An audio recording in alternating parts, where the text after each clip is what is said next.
Alright, so this is the iPhone 13 mini. For the past few weeks, I've tried practically all the new iPhone 17 models, and if there was one feeling that I felt the entire time, it was buyer's remorse, because I spent nearly 5,000 Singapore dollars purchasing those phones. So it kind of got me thinking, if the natural thing to do is to upgrade to a newer phone, what if I try to downgrade instead?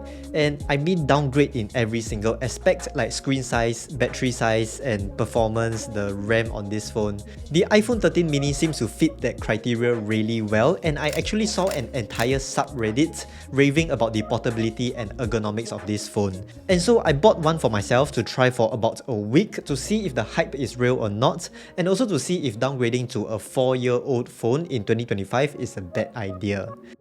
Okay, so let's first talk about the design and ergonomics of the iPhone 13 mini. Just like modern day iPhones, the iPhone 13 mini also has a very boxy and rectangular design, which makes it feel very familiar to hold if you're coming from a newer iPhone. But its most compelling feature is its small form factor, which makes it extremely portable because it fits effortlessly into any pocket, like in your sling bag, your running pouch, or in your pants. And I think we have been so conditioned to using phones that are close to the size of tablets, we have kind of forgotten how nice it feels to be able to reach across the screen or type on the keyboard with just one hand. It's really ergonomic, especially if you have small hands, and it's a one-of-a-kind experience that you cannot get on any of the other iPhone models. And I think that the iPhone 13 mini can serve as a great conversation starter as well, for example if you're in a party or you meet someone new, because people are bound to do a double take and notice that you're holding a smaller phone. The iPhone 13 mini still supports Face ID, so you still get the convenience when unlocking your phone or entering passwords and making payments. It still has MagSafe magnets support as well, so MagSafe accessories like wallets, grips or tripods should still work on the iPhone 13 mini. Next up, cameras. Looking at the camera on the iPhone 13 mini, it has made me realize how large the lenses on our phones have become over the past 4 years. Although the camera specs on the iPhone 13 mini is a downgrade in every way conceivable, I'm actually taking way more photos with the iPhone 13 mini compared to my iPhone 17 and 17 Pro. Because of its size, it can double as a pocket camera, and it's even smaller than many of the point and shoot cameras in the market. And because of the smaller size, I actually don't mind holding it constantly in my hands, which makes it a lot faster for me to open up the camera app when I see a good opportunity to take a photo. The main camera is still capable of very high quality photos, and the ultra-wide camera gives me more flexibility to take sceneries. I think many beginners think that they need the largest sensor on their phone camera in order to get good photos, but they often forget that composition, color grading and framing is just as important in producing good photos. So please do not let the older cameras on the iPhone 13 mini make you feel handicapped. Your creativity will just adapt and you will still get amazing shots eventually. By the way, if you're enjoying this video so far, do consider hitting the like and subscribe button because I'm trying to hit 10,000 subscribers by the end of this year. Alright, back to the review. Next up, the screen. The screen is where the iPhone 13 mini will show its age. It has thicker bezels and it uses the older ceramic shield glass. It doesn't have 120Hz refresh rate, dynamic island or always on display, but it uses the same Super Retina XDR display, and the screen resolution and contrast ratio is the same as the newest iPhones. So the colors and the sharpness still look great, although I do think that the vibrance of the colors is somewhat affected by the lower max brightness on this phone. It's only a problem if you're outdoors under bright sunlight, but if you're indoors most of the time, then that won't be an issue. I know as a tech reviewer, I should be absolutely disgusted by the 60Hz refresh rate or the thicker bezels. But the truth is, I just don't really care about those things because those features are the fastest to get accustomed to, and many people just lose appreciation of it after some time. I'm thankful that I'm not too bothered by those things, and that's why I could adapt really quickly to the iPhone 13 mini. Next up, battery life. Social media apps will certainly drain the battery more quickly because of its smaller battery capacity, and it depletes even faster when on cellular mode. But I believe that people who are getting this phone in 2025 have some form of intention to reduce screen time or reduce doom scrolling on social media. Or maybe you're just buying this for your child and you don't want them to spend that much time on the screen.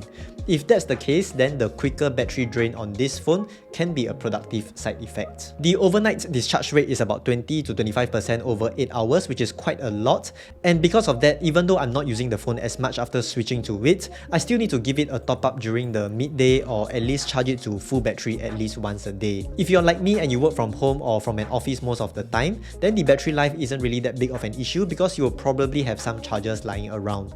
But for days when I do go out to film for about 4 to 5 hours, I would either charge the iPhone 13 mini beyond 80% or bring a power bank with me, which is something that I'm already used to.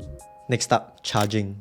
Because of the smaller battery capacity, the iPhone 13 mini doesn't take that long to charge even though it has a lower average charging wattage compared to the newer iPhones. But because it doesn't have a USB-C port, you do have to keep a separate lightning cable on your desk or when you go out unless you have a wireless charger or a power bank that supports wireless charging, because the iPhone 13 mini can charge wirelessly at 12 watts. Next up, performance. I didn't bother doing any of those gaming benchmark tests on this phone because I don't think anybody will be getting this for gaming. But to give you some perspective, I ran some basic CPU and GPU Geekbench tests and here are the results. It's nothing impressive, but keep in mind that it doesn't need to be impressive because this phone is not targeted at pro users. With that being said, I do feel that the phone gets warm when browsing social media or watching videos for more than 30 minutes. Apps do freeze slightly more frequently and switching between apps can be a little slower, especially if the phone is warm from extended use. But I think that it can be a positive side effect as well because it can nudge you and remind you that you have been spending too long on social media. In fact, this has made me become more intentional with how I use my phone because I find myself choosing to read ebooks or listening to podcasts more frequently instead of doom scrolling on TikTok or Instagram because those apps would heat up the phone more and also drain the battery more quickly. Next up, I want to talk about why I think that a theoretical iPhone 18 mini might make sense for next year. Because I recently tested the iPhone Air and I did some battery tests on it, I realized that it is actually pretty power efficient. And so I thought, what if Apple were to revive the iPhone mini lineup and put the energy efficient hardware on the iPhone Air into a theoretical iPhone 18 mini next year? Like the more power efficient N1 networking chip, the power saving C1X modem, and the ProMotion LTPO display that can go down to 1 Hz of refresh rate. Maybe the mini series didn't make sense 4 years ago because the battery life was too short for most people. But with all the energy efficient hardware that is already available to Apple today, I feel like an iPhone 18 mini will be a very viable option right now. I think most iPhone mini users will be happy with a refresh once every 3 to 4 years, but Apple being Apple, I don't think they will do that because their direction seems to be going towards thinner but not smaller phones, judging from the release of their iPhone Air and also a rumored folding iPhone. Overall, I don't think the iPhone 13 mini is for everyone. It is for a select few people who wants to be more intentional with their phone usage. It's also for those who prioritize ergonomics and portability over large, bulky and heavy phones. If you're looking for an all-in-one phone that can replace your camera or your gaming devices, then this phone is not for you because you should then be going for the Pro or Pro Max versions. But it is still a very functional and usable phone for traditional phone tasks like making calls, listening to music, sending messages, and maybe just browsing the web. Anyway, if you're into light and ergonomic phones, why not check out my review of the iPhone Air right over here. And I also have another comparison review between the iPhone 13 mini, 16e and the iPhone Air coming in the next few weeks to find out which is the best minimalist phone. So if you're interested, do subscribe to get notified, and thank you so much for watching. I'll see you in the next video. Bye bye.